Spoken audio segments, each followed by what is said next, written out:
Commission ও নবান্নের মধ্যে সংঘাত অব্যাহত। এবার রাজ্যের মুখ্য সচিবকে নন্দিনী চক্রবর্তীকে চিঠি নির্বাচন কমিশনের। একাধিক নির্দেশ অমান্য করেছে রাজ্য। অভিযোগ কমিশনের সোমবার দুপুর 3টের মধ্যে সব নির্দেশ পালনের ডেডলাইন দিয়েছে নির্বাচন কমিশন। দুজন ইআরও এইআরওর বিরুদ্ধে এখনো এফআইআর হয়নি। বসিরহাটে অনৈতিক এইআরও জয়েন করানো হয়নি। একাধিক অভিযোগ তোলা হয়েছে। বসিরহাটের বিডিওকে এখনো পর্যন্ত সাসপেন্ড করা হয়নি। একাধিক প্রশ্ন তুলে এবার মুখ্য সচিবকে করা চিঠি নির্বাচন কমিশনের। কমিশন ও নবান্নের মধ্যে সংঘাত চলছে। এবার রাজ্যের মুখ্য সচিবকে চিঠি দিল নির্বাচন কমিশন। আরো বিস্তারিত জানবো, সরাসরি আমার সঙ্গে রয়েছেন প্রতিনিধি অর্কদীপ্ত মুখোপাধ্যায়।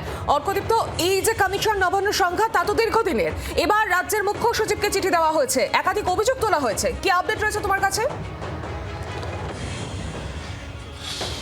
দেখো, বেশ কিছু মাস ধরেই রাজ্যের সাথে ইলেকশন কমিশন অফ ইন্ডিয়া তাদের সংঘাত কিন্তু সপ্তমে, এবং যেটা নির্বাচন কমিশন যেটা মুখ্য সচিবকে রাজ্যের মুখ্য সচিবকে যে চিঠি দিয়েছে তাতে তারা যেটা মেনশন করছে যে একাধিক বিষয় নিয়ে জাতীয় নির্বাচন কমিশনের যে নির্দেশ সেটা মানা হয়নি, এবং তাই নিয়ে অত্যন্ত কড়া ভাষায় চিঠি দেওয়া হয়েছে এবং সবকটা মেনশন করা হয়েছে এই চিঠিতে কোন কোন আদেশ বা নির্দেশ মানা হয়নি। এবং সোমবার দিন অর্থাৎ 9 তারিখ দুপুর 3টের মধ্যে সমস্ত এই নির্দেশ বলবৎ করে তার কমপ্লায়েন্স রিপোর্ট জাতীয় নির্বাচন কমিশনে পাঠাতে হবে, এই নির্দেশ কিন্তু দেওয়া হয়েছে রাজ্যের মুখ্য সচিবকে। তার মধ্যে অন্যতম গুরুত্বপূর্ণ হচ্ছে অগস্ট মাস থেকে একটা বিষয় যেটা এখনও সুরাহা হয়নি, যে দুজন ইআরও এবং দুজন এইআরও তাদের বিরুদ্ধে এফআইআর করার নির্দেশ দেওয়া হয়েছিল। সেই মুহূর্তে এই কেসটি নিয়ে তৎকালীন রাজ্যের মুখ্য সচিবকে দিল্লিতেও ডেকে পাঠানো হয়েছিল, কিন্তু এখনও পর্যন্ত তাদের বিরুদ্ধে এফআইআর করা হয়নি। কেন করা হয়নি সেই প্রশ্ন উঠছে। বসিরহাটের ডিইও তিনি অনৈতিকভাবে তার নিচে 11 জন অ্যাডিশনাল ইআরওকে অ্যাপয়েন্ট করেছিলেন, কিন্তু সেটা নিয়ম বহির্ভূত। তাকেও সাসপেন্ড করার নির্দেশ দেওয়া হয়েছিল, সেটাও করা হয়নি। এবং একই সঙ্গে 3 জন ইলেকটোরাল রোল অবজারভার বা 3 জন রোল অবজারভারকে বদলি করা হয়েছিল রাজ্যের তরফ থেকে, কিন্তু সেই বদলি অ্যাকচুয়ালি নিয়ম বিরুদ্ধ, কারণ যখন তারা কমিশনের ডিউটিতে রয়েছেন কমিশনকে না জানিয়ে কাউকে বদলি করা যায় না, তাই তাদের বদলি যে অর্ডার সেটা ক্যান্সেল করে তার কমপ্লায়েন্স রিপোর্টও কমিশনকে পাঠাতে বলা হয়েছিল। এছাড়াও এসডিও বা এসডিএম লেভেল অফিসারদের ইআরও বা রিটার্নিং অফিসার হিসেবে নিয়োগ করতে বলা হয়েছিল, যেটাও করা হয়নি। এরকম একাধিক অভিযোগ কিন্তু করা হয়েছে নির্বাচন কমিশনের তরফ থেকে, এবং অবিলম্বে তারা যে নির্দেশ দিয়েছে প্রত্যেকটা বিষয় নিয়ে যে নির্দেশ দিয়েছে তা যেন বলবৎ করা হয়, এবং 9 তারিখ দুপুর 3টের মধ্যে তার কমপ্লায়েন্স রিপোর্ট রাজ্যকে পাঠাতে হবে সরাসরি নির্বাচন কমিশনে। সৌমিক, একবারে অর্কদীপ্ত সঙ্গে থাকো তুমি। একাধিক প্রশ্ন তুলে এবার মুখ্য সচিব নন্দিনী চক্রবর্তীকে কড়া ভাষায় চিঠি লিখেছে নির্বাচন কমিশন। একাধিক অভিযোগ তোলা হয়েছে। বসিরহাটে অনৈতিক এইআরওকে জয়েন করানো হয়েছে।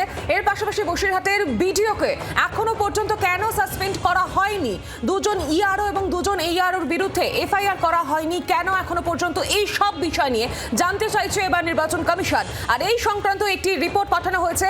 কড়া ভাষায় সেই চিঠি দেওয়া হয়েছে নন্দিনী চক্রবর্তীকে। আর এই নির্দেশ পালনের জন্য একটি ডেডলাইন বেছে নেওয়া হয়েছে নির্বাচন কমিশনের তরফ থেকে।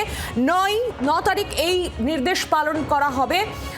যে ডেডলাইন দেওয়া হয়েছে তার মধ্যে রিপোর্ট জমা দিতে হবে, এমনই জানানো হয়েছে নির্বাচন কমিশনের তরফ থেকে। আর এই মুহূর্তে আমাদের সঙ্গে রয়েছেন টেলিফোন লাইনে তৃণমূল নেতা জয়প্রকাশ মজুমদার। জয়প্রকাশ বাবু, এই যে কমিশন নবান্নের সংঘাত তা তোমরা দীর্ঘদিন ধরে দেখে আসছে, এবার কড়া ভাষায় নন্দিনী চক্রবর্তীকে চিঠি পাঠানো হয়েছে নির্বাচন কমিশনের তরফ থেকে, একাধিক অভিযোগ তোলা হচ্ছে, কি বলবেন? ইলেকশন কমিশন এইসব বিষয়ে চিঠি পাঠানোর সময় পাচ্ছেন, যেটাকে বাংলা ভাষায় বলা হয় রাজ্য সরকারকে কাঠি করার চেষ্টা করে যাচ্ছে।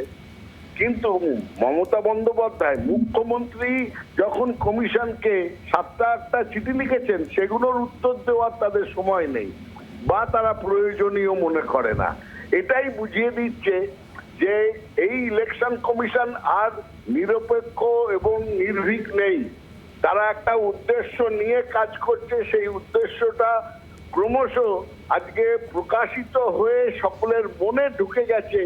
এরা একমাত্র চাইছে পশ্চিমবঙ্গ সরকারকে নানাভাবে বিরক্ত করতে, নিজেদের ক্ষমতা জাহির করতে, ভোটারদের নাম বাদ দিতে এবং যেন তেন প্রকারেণ বিজেপির নির্দেশে বিজেপির হয়ে কাজ করতে।